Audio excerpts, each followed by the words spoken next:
আসসালামু আলাইকুম রহমতুল্লাহি অবরকাতুহু। সম্মানিত দর্শক, বর্তমান সরকারের জমানাতে প্রায় সব ক্ষেত্রে, প্রায় বলতে কি ১০০ ভাগ ক্ষেত্রে চাঁদাবাজি, দলবাজি, দুর্নীতি, অনিয়ম, বিশৃঙ্খলা, মবতন্ত্র, মববাজি, যা কিছু মন্দ এ সমাজে বহুকাল ধরে চলে আসছে, এটাই এখন সর্বোচ্চ পর্যায়ে আছে। অন্যদিকে এই সকল মন্দ বিষয় সমাজ ধারণ করার জন্য, রাষ্ট্র ধারণ করার জন্য যে একটা শান্তিপূর্ণ পরিবেশ দরকার, যে একটা উন্নয়ন দরকার, এটি নামতে নামতে এমন একটা পর্যায়ে চলে গেছে যে প্রত্যেকটি মানুষের দেয়ালে পিঠ থেকে গেছে। রাষ্ট্র পরিচালনায় সরকারেরও কিন্তু দেয়ালে পিঠ থেকে গেছে, তার হাতে কোনো টাকা নেই। ফলে টাকা উপার্জনের জন্যে সরকার এমন এমন জায়গাতে হাত দিয়েছে আগামী বাজেটে, যেটি দরকার কিন্তু নজিরবিহীন। আবার এটি সামাল দেওয়া সরকারের জন্য সত্যিকার অর্থেই কঠিন একটা বিষয় হয়ে দাঁড়াবে। এই বিষয়গুলো নিয়ে সংক্ষেপে আলোচনা করব, কিন্তু তার আগে যেটা বলে নেই সেটি হলো যে আমাদের এই সরকারি প্রশাসনে, military, judiciary, civil service, police, সব ক্ষেত্রে আওয়ামী লীগ জমানাতে যে দলবাজি হয়েছিল তার চেয়ে আরও নির্মম এবং নিষ্ঠুর দলবাজি হয়েছিল ইউনূস জমানাতে। আওয়ামী লীগের লোকজন অনেকে দূরে সরে গেছে, অনেকে ঘোমটা পড়েছিল, অনেকে গুপ্ত হয়ে গিয়েছিল এবং অনেককে চাকরি থেকে বাদ দিয়ে দেওয়া হয়েছে। ফলে এই বিশাল যে শূন্যতা, সেই শূন্যতার জায়গাগুলো নিয়ে জামাত, এনসিপি টানাটানি করেছে। এরপর কিছু কিছু পদ পদবি রীতিমতো যাকে বলা হয় টেন্ডার হয়েছে। এই পদে যাওয়ার জন্য আসলে কে কত যোগ্য, কে কত টাকা দিতে পারে, আর কে কত লবি মেনটেন করতে পারে, এইভাবে অতি আশ্চর্যজনক কিছু নিয়োগ হয়েছে, যেখানে দেখা গেছে যে আওয়ামী লীগ করে, দুর্নীতিবাজ, কিন্তু ক্ষমতায় টিকে গেছে। আবার আওয়ামী লীগ করে না, ভালো কর্মকর্তা, কিন্তু এই যে একটা উত্থান পতন, সেই উত্থান পতনের মধ্যে অনেকে চাকরি থেকে বাদ পড়েছেন। এর ফলে কি হলো, পুরো প্রশাসন যন্ত্রে যে গতি থাকা দরকার, স্বচ্ছতা থাকা দরকার, ধারাবাহিকতা থাকা দরকার এবং জনগণকে সেবা দেওয়ার জন্য রাষ্ট্রযন্ত্র যেভাবে কাজ করবে সেটা একেবারে মুখ থুবড়ে পড়েছে। ফলে যে যত বড়ই গাল ভরা গল্প করুক না কেন, কোনো সরকারি অফিসে গিয়ে জনগণ সেবা পাচ্ছে না। আর জনগণ যখন সেবা পাচ্ছে না, সেখান থেকে সরকারের যে রেভিনিউ কালেকশন, সেটা মারাত্মকভাবে সেখানে অবদমিত হয়েছে। জনরোষ কোন পর্যায়ে পৌঁছে গেছে যে ভ্যাট আদায় করার জন্য কর্মকর্তারা মাঠে যাচ্ছেন। তো এমনি এক কর্মকর্তা গেছেন, যিনি আসলে আসল কর্মকর্তা না, ভুয়া কর্মকর্তা, কিন্তু পাবলিক তাকে ধরে বেদম পিটিয়েছে। এরপরে যেভাবে পুলিশকে টানিয়ে রাখা হয়েছিল, সেইভাবে তাকে টানিয়ে রাখা হয়েছে। মেরে তার গালের যে মানচিত্র, সেই মানচিত্র পাল্টে দেওয়া হয়েছে। সরকার সম্মান বাঁচানোর জন্য বলছে এটি ভুয়া, মানে ভ্যাট কর্মকর্তা। কিন্তু ভুয়া ভ্যাট কর্মকর্তা না হয়ে যদি ওই বাজারে অরিজিনাল ভ্যাট কর্মকর্তা হতো, তাহলে ভ্যাট কর্মকর্তাদের সম্পর্কে জনরোষ যে পর্যায়ে গেছে, পরিস্থিতি এর বাইরে যেত না। এভাবে আয়কর বিভাগ, এভাবে কাস্টমস, এভাবে পুলিশ, সব ক্ষেত্রে যখন মানুষের যে রাগ, ক্রোধ ওই পর্যায়ে চলে আসবে, তখন এই রাষ্ট্র চালানোর ক্ষমতা সরকারের থাকবে না। এই জিনিসগুলো তৈরি হয়েছে মূলত দলবাজির কারণে, শূন্যতার কারণে, এবং এটা ধারাবাহিকভাবে কাউকে দায়ী করা যাবে না। অর্থাৎ অতীতে যারা করেছে, পরবর্তীতে যারা এসেছে, তারা তাদের দলবাজি না কমিয়ে বরং বাড়িয়ে দিয়েছে। আপনাদের মনে আছে যে 2001 থেকে 2006 পর্যন্ত একটি সরকার চলেছিল, বিএনপির সরকার। আজকের দেশে যা কিছু অন্যায় ঠিক ওই সময়টাতে শুরু হয়েছিল। এই যে আন্ডারওয়ার্ল্ড, সেই সময়ের কালা জাহাঙ্গীর, সেই সময়ের অন্য যে সকল, সেই যে ডাকাত শহীদ, তারপরে শেষে ডেভিড, অন্যান্য যারা খুব কুখ্যাত দস্যু এবং কুখ্যাত আন্ডারওয়ার্ল্ডের ডন ছিলেন, তারা নামে বেনামে আবার এই সময় ফিরে এসেছে। যদিও শেখ হাসিনার জমানাতে এই ডনগিরিটা ছিল না, চাঁদাবাজি ছিল, কিন্তু সংঘবদ্ধ সিন্ডিকেটের মাধ্যমে ডনগিরি ছিল না, এই ডনগিরি চলে এসেছে। ওই সময়টাতে প্রথম ব্যাংক পাড়াতে একজন বাকের নামে একজন সেই সিবিআই নেতার তৈরি হয়েছিল। সমস্ত ব্যাংক পাড়াতে তার দাপটে কে এমডি, কে চেয়ারম্যান, কে কি ডাজ নট ম্যাটার, বাকের যা বলবে তাই হবে। সেই বাকের মরে গেছে, কিন্তু এখন হাজার বাকের পুরো আর্থিক খাতে দানব হয়ে দেখা দিয়েছে। কোনো একটা ব্যাংকের হয়তো সিবিআই কর্মকর্তা, সরকারি ব্যাংকের, বা ডিএমডি বা জিএম, যে কোনো একজন রাজনৈতিক পরিচয় নিয়ে ওই সেই এক একটা ব্যাংকে বাকের ভাই হয়ে পুরো আর্থিক খাতকে তছনছ করে দিচ্ছে। এবং সেখানে এই শেখ হাসিনার পতনের পর থেকে ইনুস জামানাতে যে মব হয়েছে, সেই মব এখন আরও বেড়ে গেছে।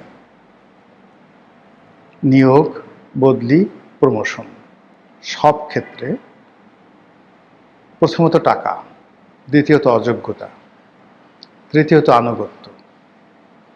এই জিনিসগুলো না থাকলে কোনো কর্মকর্তা সামনে এগোতে পারছেন না পুরো আর্থিক সেক্টরে, ব্যাংক এবং বিমাতে। ফলে যা হওয়ার তাই হচ্ছে। সরকারে যারা মন্ত্রী রয়েছেন, তাদের কারো কথা মানে সামনে যখন আসছে সেটা ট্রল হয়ে আসছে, নেতিবাচক অর্থে আসছে, ঠাট্টা মশকরার জন্য আসছে। কিন্তু সরকারের কথা মানে মন্ত্রী বা এমপি কোনো গুরুত্বপূর্ণ কথা বলেছেন, সেই কথার ব্যাপারে দেশের প্রেস অ্যান্ড মিডিয়া যারা আছেন তাদের দৃষ্টি আকর্ষণ হয়েছে এবং জনগণ তাদের কথা শুনেছে। এরকম সিঙ্গেল ঘটনা গত এই 2 মাসে ঘটেনি। ইনুস জামানাতে যেভাবে প্রেস সেক্রেটারি শফিক সাহেব, আলী রিয়াজ, বদিউল আলম মজুমদার, এই মানুষগুলো কথাবার্তা বলতেন, এগুলোকে মিডিয়ার সামনে আনতো অ্যাজ এ নুইসেন্স হিসেবে, যেন এদের সম্পর্কে মানুষের রাগ হয়, এদের কথা শুনলে মানুষ ক্রোধান্বিত হয় এবং এদের কথা শুনলে লোকজন ইনুস সাহেবের উপর রাগ হয়ে যায়। এই জমানাতেও একই ঘটনা ঘটছে। মন্ত্রী, এমপি থেকে শুরু করে সবার কথাবার্তা এমনভাবে উপস্থাপন করা হচ্ছে মূলধারার গণমাধ্যমে এবং সোশ্যাল মিডিয়াতে, কখনো উলঙ্গভাবে, কখনো খুব ইন্টেলেকচুয়ালি, খুব কৌশলে এদেরকে এমনভাবে তুলে ধরা হচ্ছে যেগুলো আলটিমেটলি ট্রলের শিকার হচ্ছে। এবং সরকার যে একটা বোগাস বউ, সরকার যে একটা ফাঁপা বেলুন, তার যে কোনো ক্ষমতা নেই, এবং সরকারের যারা কর্তা ব্যক্তি তারা যে যোগ্যতম নয়, সেই জিনিসগুলো ফুটে উঠেছে। প্রধানমন্ত্রী পদে জনাব তারেক রহমান সাহেব আছেন, কেবলই মাত্র তার কথাবার্তা মিডিয়াতে আসছে, কিন্তু তার কথার মধ্যে চমক বেশি, আশ্বাস বেশি, স্বপ্ন বেশি, দিক নির্দেশনা নেই। আর তার কোনো একটি বক্তব্য টু দি পয়েন্টে as a order, as a royal order, রাজকীয় অর্ডার হিসেবে এটি বাস্তবায়িত হয়েছে, এরকম কোনো নজির নেই। ফলে কি হচ্ছে, তিনিও কিন্তু ট্রলের শিকার হচ্ছেন, প্রচণ্ডভাবে ট্রলের শিকার হচ্ছেন তিনি এবং তার পরিবার। এরপর আমরা চাঁদাবাজির দিকে আসি। সারা ঢাকা শহরে চাঁদাবাজি একটা পুরনো রোগ। এই রোগ এখন রীতিমতো ক্যান্সার রূপে ছড়িয়ে পড়েছে। এই রোগ একই সঙ্গে ক্যান্সার, মরণঘাতী ক্যান্সার। এর থেকে মানে এই চাঁদাবাজরা যদি আপনাকে টার্গেট করে, চাঁদা আপনাকে দিতে হবেই। ক্যান্সার যেভাবে আপনার দেহকে আক্রমণ করে, রেডিয়েশন ছাড়া আপনি কখনো এদেরকে ছাড়াতে পারবেন না। এবং কখনো কখনো দেখা যাচ্ছে যে ক্যান্সার এমনভাবে আপনাকে আক্রমণ করে যে রেডিয়েশন দিলেও কাজ হবে না, আপনি মরে যাবেনই।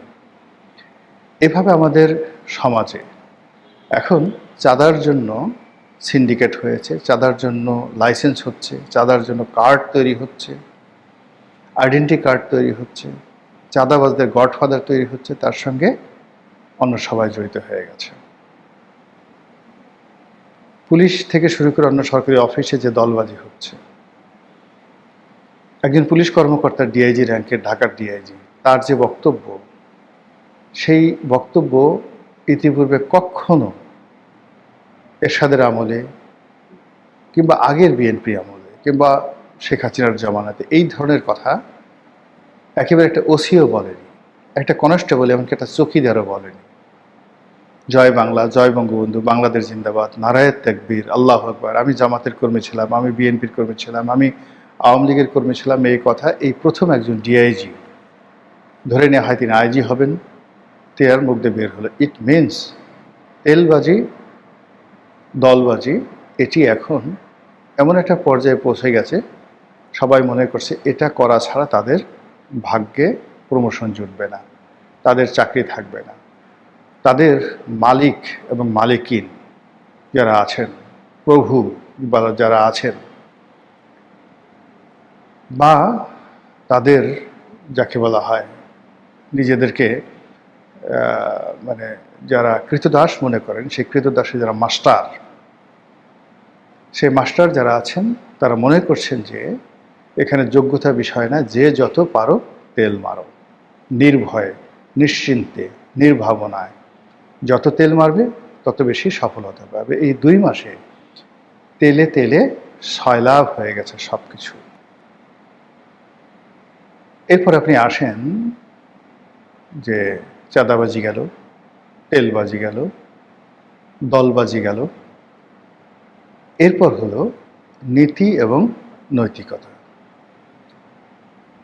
নীতি এবং নৈতিকতার যে জায়গাগুলো রাষ্ট্রে থাকে, সেই জায়গাগুলো একটিও পুনর্গঠিত হয়নি।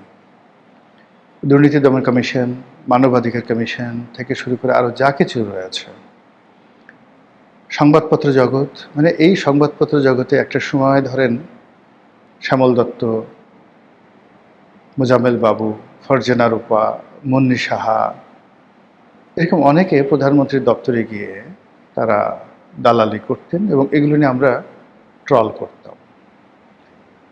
এখন আসলে এমন সব বুড়া বুড়া মানুষ, বয়স্ক মানুষ, এক পা কবরে এক পা বাইরে, সেই মানুষগুলো সাংবাদিকতার নামে এমন সব দালালি করছে, এমন সব ব্যবসা বাণিজ্য করছে, টাকা, ক্ষমতা, নারী, লোভ নিয়ে এমন সব বিশ্রী সব কাণ্ড করছে, এগুলো দেখা যায় না। এবং এদের এই কর্মে পুরো সংবাদপত্র জগতে অভিশাপ অনিবার্য, কোনো সন্দেহ নেই। এত উঁচু পর্যায়ের দালাল আমাদের দেশে কখনো ছিল না। একেবারে যাকে বলা হয় যে মানুষগুলো মানে দালালি করবে, এরকম কল্পনাও 3 মাস আগে যারাদের করা যেত না, এখন তারা দালালি শুধু নয়, মালিকের জুতো চাটা শুধু নয়, মালিককে বলে যে আপনি ওই জুতোয় যত ময়লা লাগাবেন আমার চাটতে তত সুবিধা হবে, এই পর্যায়ে নড়াচড়া করছে। দেশ এবং বিদেশের যে সকল চিহ্নিত দুর্নীতিবাজ সংবাদপত্র জগতের, যাদের কর্মজীবন শুরু হয়েছিল 500 টাকা ঘুষ দিয়ে, যারা চাকরি করতেন বিভিন্ন জায়গাতে, বেতন পেতেন 5,000 টাকা, কিন্তু 50,000 টাকা ঘুষ দুর্নীতি করে বিভিন্ন কোম্পানি থেকে যারা মাসোহারা নিতেন, ধরেন সেই 2001-2 সনে সেই লোকগুলো আবার ফিরে এসেছে প্রত্যেকটা মন্ত্রীর দপ্তরে, প্রধানমন্ত্রীর দপ্তরে, তাদের অবাধ বিচরণ। এবং এই যে ইসলামী ব্যাংকে বা ইসলামী ব্যাংকগুলোতে এখন যা কিছু হচ্ছে, কয়েকটি পত্রিকায় ইতিবাচক নেতিবাচক লেখালেখি হচ্ছে, কেউ এসএলএমের পক্ষে, কেউ এসএলএমের বিপক্ষে। এবং এইগুলোতে এই দুর্নীতিবাজ সিন্ডিকেট, যাদের সঙ্গে সরাসরি ক্ষমতার কেন্দ্রের একটা সম্পর্ক আছে, এরকম দুর্নাম আছে, তারা ছড়িয়ে পড়েছে। ফলে দুঃখ ভারাক্রান্ত হৃদয়ে বলতে হচ্ছে। পরিস্থিতি ক্রমশ খারাপ হচ্ছে, জঘন্য হচ্ছে।